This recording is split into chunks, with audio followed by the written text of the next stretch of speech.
क्या अमेरिका और चाइना आपस में लड़कर तबाह हो जाएंगे? और सवाल यह है कि ट्रंप ने अचानक हार्वर्ड यूनिवर्सिटी समेत बड़ी यूनिवर्सिटीज का फंड क्यों रोक दिया है? इसके पीछे आखिरकार ये कौन सा गेम है और क्यों इस वक्त भारत के पास सबसे बड़ा मौका है? रिमझिम के 5 पॉइंट्स में आसान भाषा में समझिए। सबसे पहला, ट्रंप ने हार्वर्ड यूनिवर्सिटी समेत बड़े विश्वविद्यालय का फंड क्यों रोक दिया है और क्या अब इन यूनिवर्सिटीज में पढ़ने का सपना आपका सपना ही रह जाएगा? दूसरा देखिए, चीन के साथ ट्रेड वॉर में चरमरा जाएगी अमेरिका की पूरी व्यवस्था, और क्यों चरमरा जाएगी मैं आपको बताऊंगी। और ऐसा नहीं है कि चीन को नुकसान नहीं होगा, ट्रंप के साथ लड़ाई में चीन को कितना नुकसान होगा वो भी आपको समझना है कि कितने ये दोनों देश आपस में लड़ाई करते हैं लेकिन एक दूसरे के ऊपर ही निर्भर है। चौथा देखिए, भारत के पास इस वक्त सबसे बड़ा मौका क्यों है। और पांचवा है कि क्या इतिहास में चीन को बढ़ाकर अब कैसे फंस गया है अमेरिका।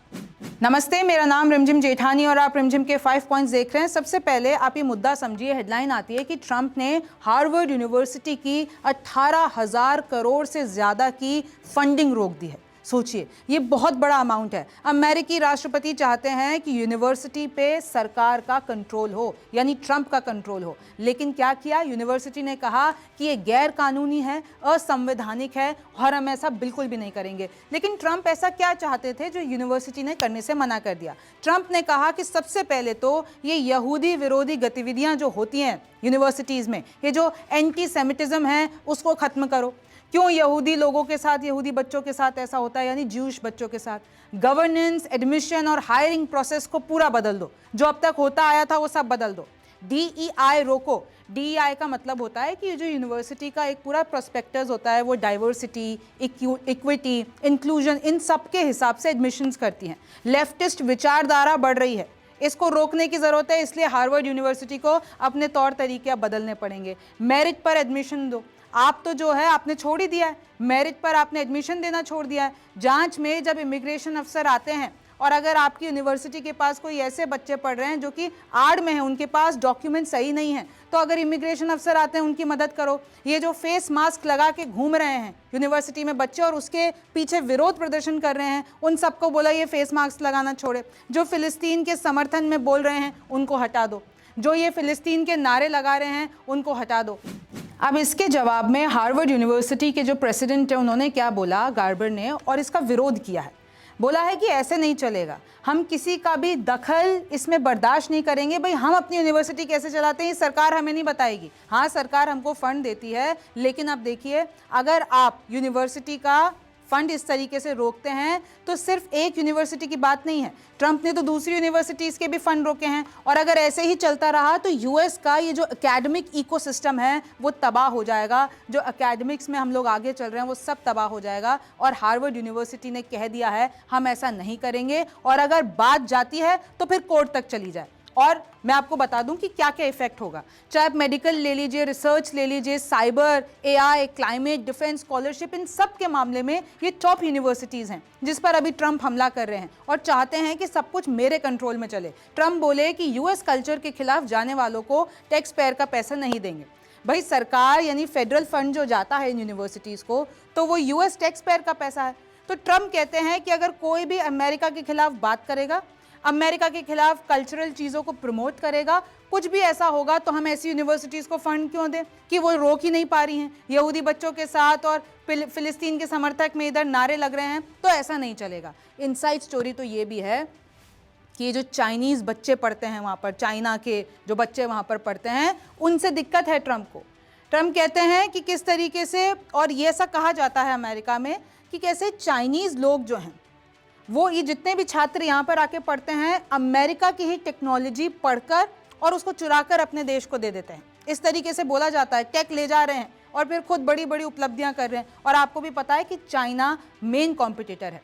मकसद है पूरे एजुकेशन सिस्टम को अपने हिसाब से पलटना, जिस तरीके से। और हार्वर्ड यूनिवर्सिटी ने यही कहा कि भाई, सत्ता के हिसाब से एजुकेशन सिस्टम थोड़ी ना चलेगा। एजुकेशन सिस्टम जैसा चलता आया है, आइडियाज़, इनोवेशन के हिसाब से चलेगा। और हार्वर्ड यूनिवर्सिटी की अगर हम बात कर रहे हैं, उनके कुछ एल्यूमिनाई बता देती हूँ।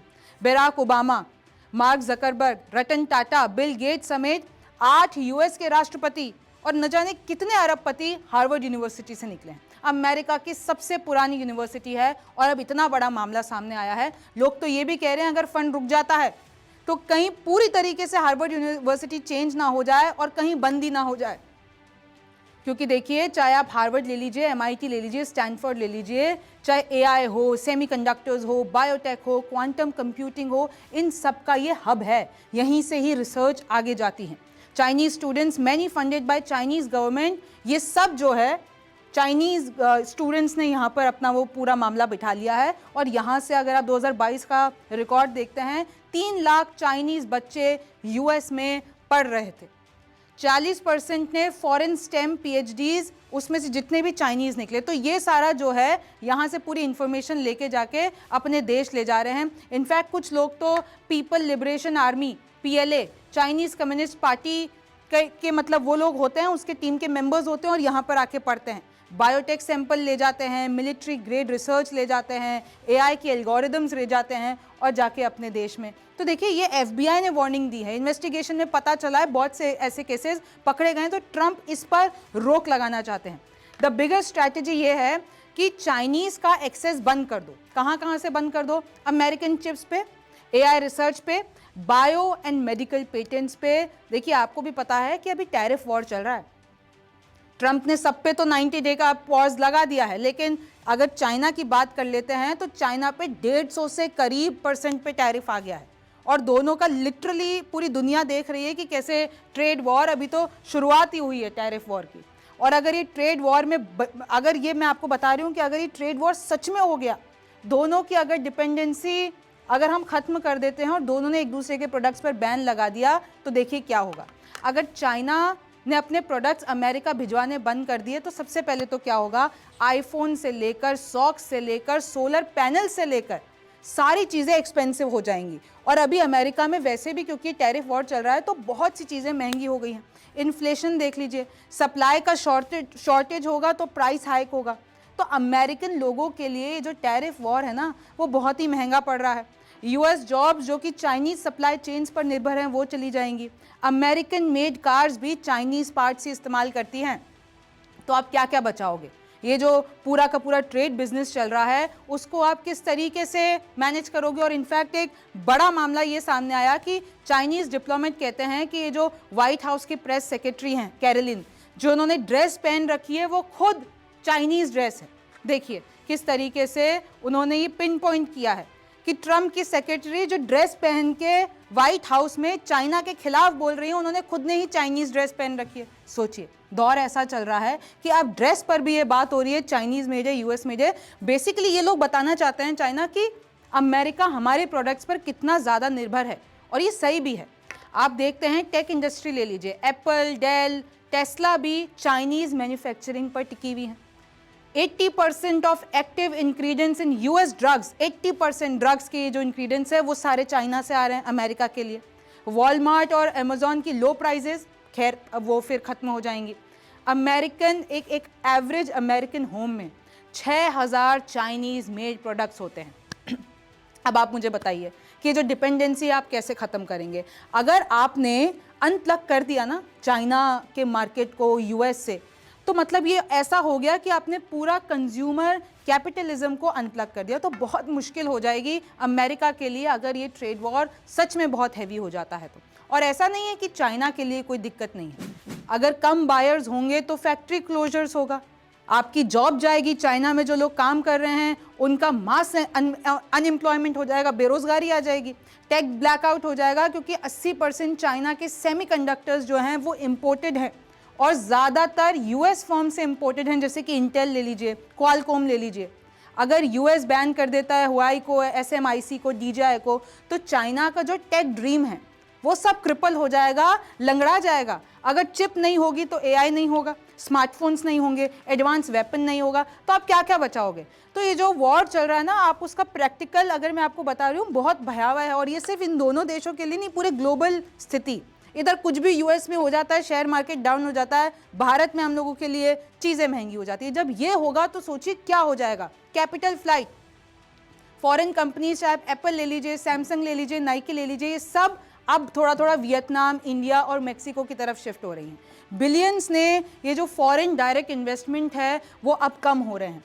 और अगर आप चाइना में भी देखते हैं तो फॉरेन इन्वेस्टर्स जो है वहाँ से पैसा निकाल रहे हैं, क्योंकि भाई ट्रंप ने तो इतना सारा टैरिफ लगा दिया, तो कौन चाहेगा कि वहाँ पे जाके हम अपना पैसा लगाएं, क्योंकि फिर आप टैरिफ के वॉर में फंस जाओगे। तो अभी यूएस और चाइना बहुत ही ज़्यादा अनप्रेडिक्टेबल हैं। करेंसी और इन्फ्लेशन हेल, यानी आपकी ये जो युआन है चाइनीज़ करेंसी, उस पर भी बहुत ज़्यादा हमला होने वाला है, और इन्फ्लेशन हेल के महंगाई जो बढ़ेगी वो तो बढ़ेगी। फिर देखिए कि मार्केट इंस्टेबिलिटी की बात कर रहे हैं, ट्रेड वॉर होगा तो भाई मार्केट तो खराब होगा ही ना, नीचे जाएगा ही ना।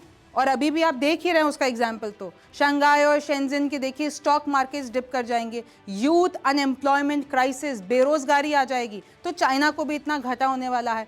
अब देखिए एक ही लाइन में अगर हम इसको समअप करते हैं, ट्रिपल टेक राइज, चाइना जो चाहता है कि टेक राइज हो वो नहीं हो पाएगा, एक्सपोर्ट्स उसके कम हो जाएंगे, और इकोनॉमिक अनरेस्ट आ जाएगा उसके खुद के ही घर में। तो ये देखिए ट्रेड वॉर बहुत ही ज़्यादा कॉम्प्लिकेटेड और प्रैक्टिकल तौर पे देखा जाए तो बड़ा खौफनाक है। लेकिन इंडिया के लिए मौका क्यों है? अब मौका इंडिया के लिए ऐसा है क्योंकि ये दोनों मार्केट्स अभी अनप्रेडिक्टेबल हो गए हैं, लोग डर रहे हैं लिटरली यूएस और चाइना में पैसा लगाने से। डेमोग्राफिक्स देखते हैं कि चाइना की जो एवरेज एज है वो इंडिया से ज़्यादा है, इंडिया की एवरेज पॉपुलेशन यंग है, 28 हमारी एवरेज एज है। तो भाई अभी हमारे पास बहुत ज़्यादा टैलेंट है, हमारा 1.4 बिलियन पीपल का मार्केट है। और क्योंकि और यही देख लीजिए कि अब चाहे आप एप्पल स्टोर्स ले लीजिए, टेस्ला देख लीजिए, वो सब भारत आ रहे हैं और अपने स्टोर्स को बढ़ा रहे हैं। चाइना की ये जो +1 स्ट्रैटेजीज़ है, companies now want to diversify supply chains, अब चाइना में नहीं लोग भारत आना चाहते हैं, जितनी भी अगर आप अमेरिकन कंपनीज भी देख लेते हैं वो भी। डेमोक्रेसी बोनस, चाइना पर हर किसी को भरोसा नहीं रहता है, क्योंकि आप चाहे डेमोक्रेसी पर्सपेक्टिव में ले लीजिए, चाहे उनके जितने भी रूल्स हैं लॉज हैं उन पर ज़्यादा भरोसा नहीं होता है, लेकिन इंडिया पर वो भरोसा है। तो चाइना के मुकाबले अब इंडिया एक फेवरेट डेस्टिनेशन बन रहा है बड़े बिजनेसेस के लिए। टेक जाइंट्स देख लीजिए, एप्पल ने तो ऑलरेडी अपने जो आईफोन से वो असेंबल करना इंडिया में शुरू कर दिया, और अब 25% ग्लोबल प्रोडक्शन यहाँ पर होगा।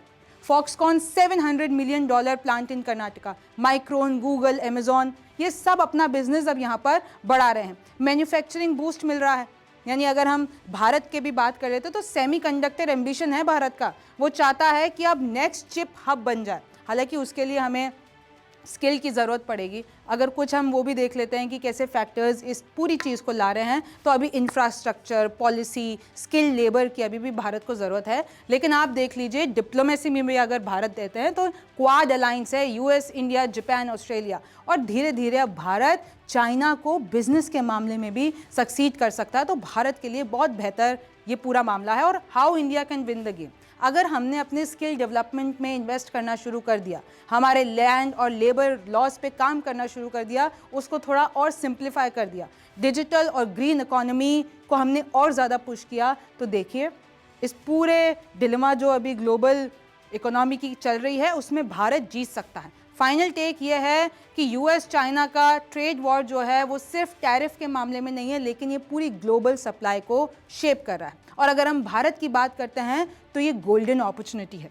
Gold only glitters when polished, मतलब अगर हमने थोड़ा सा और अपने आप को पॉलिश कर दिया तो हम इस पूरे मामले से निकल सकते हैं। और देखिए एक सवाल जो हमने पूछा था कि कैसे चाइना को आगे बढ़ाने वाला अमेरिका ही है, और अब क्योंकि अमेरिका ने चाइना को आगे बढ़ाया, लेकिन अब वो ही उसका सबसे बड़ा कॉम्पिटिटर बन के उसी के लिए उसने गड्ढा खोद दिया। कैसे? 2001 की बात है, WTO में एंट्री अमेरिका ने करवाई थी चाइना की, यूएस बैकिंग के साथ ही चाइना ने वर्ल्ड ट्रेड ऑर्गेनाइजेशन का एक्सेस पाया था और ग्लोबल मार्केट में एंट्री करी थी। और देखिए इसने इतना ज़्यादा टर्बोचार्ज कर दिया एक्सपोर्ट्स को कि फिर चाइना सबसे बड़ा राइवल, सबसे बड़ा कॉम्पिटिटर बन गया यूएस के लिए है। अमेरिकन कॉरपोरेशन ने, क्योंकि उनको सस्ते लेबर चाहिए थे, तो उन्होंने अपनी फैक्ट्रीज़ को चाइना में मूव किया। अगर आप वॉलमार्ट ले लीजिए, एप्पल ले लीजिए, नाइकी ले लीजिए, उन अब सारी कंपनीज़ को वहाँ पे शिफ्ट किया। टेक्नोलॉजी ट्रांसफ़र ले लीजिए, वेस्टर्न बिजनेस ने अपना जो कैपिटल है, जो वो कैसे काम करते हैं, जो टेक है, वो सब अंडर प्रेशर उनको चाइना लाना ही पड़ा, क्योंकि उनको लोकल फर्म्स के साथ एक कोलैबोरेशन करना था। तो देखिए कैसे अब चाइना एक बड़ा कॉम्पिटिटर है, और अब ट्रंप ये चाहते हैं किसी भी तरीके से चाइना को पिक्चर से हटा दिया जाए। हालांकि बहुत मुश्किल है ये, लेकिन देखिए टैरिफ वॉर सबसे ज़्यादा मतलब लोग तो यही, एक्सपर्ट्स तो यही कहेंगे ना कि ट्रंप कर ही ये सब कुछ इसलिए रहे हैं क्योंकि चाइना को रास्ते से हटाना है। ये टैरिफ पॉलिसीज लेकर आए, ये किसी भी देश के लिए नहीं, सिर्फ चाइना के लिए लेकर आए, क्योंकि 90 डे पॉज तो सारे देशों पे लगा दिया, लेकिन चाइना के ऊपर 150% के करीब हो गया। अब देखिए इससे अगर इकोनॉमी पर, और मैं आपको बता रही हूँ ग्लोबल इकोनॉमी पर जो भी असर पड़ता है, उससे फिर देश की इकोनॉमी पर भी, अगर हम भारत की बात कर लेते हैं, उसमें भी हमारे लिए भी बेरोजगारी बढ़ेगी, जॉब्स जाएंगी, महंगाई होगी। आपको इसके बारे में क्या लगता है मुझे कमेंट सेक्शन में ज़रूर बताइए। आप रिमझिम के 5 पॉइंट्स देख रहे थे। मेरा नाम रिमझिम जेठानी है। आपसे फिर मुलाकात होगी।